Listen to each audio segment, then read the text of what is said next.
Začali sme spolupracovať s účtovníckou firmou Hook & Block, ktorá realizuje právne a daňové poradenstvo. Je to spoločnosť, ktorá stojí oboma nohami na zemi, ale videla príležitosť svoje procesy zorganizovať ešte lepšie. Za týmto účelom nás požiadali, aby sme zistili potenciály v oblasti QRM. A práve to si dnes priblížime.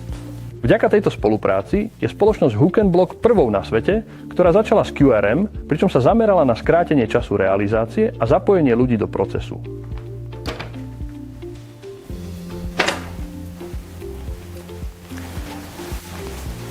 V rámci spoločnosti Hook & Block sme začali s auditorskou praxou. Domnievali sme sa totiž, že v prípravnej fáze a počas samotného auditu by sa dalo získať veľa čakacích časov.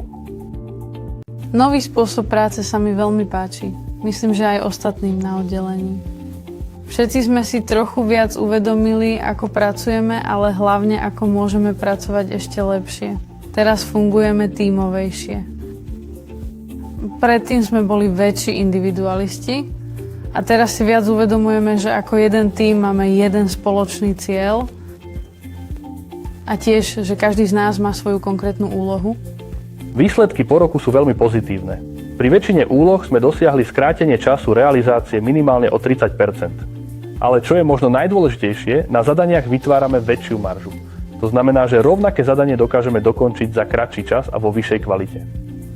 Naše služby spočívajú v úzkej spolupráci s našimi zákazníkmi. Zamestnanci sú na to tiež školení.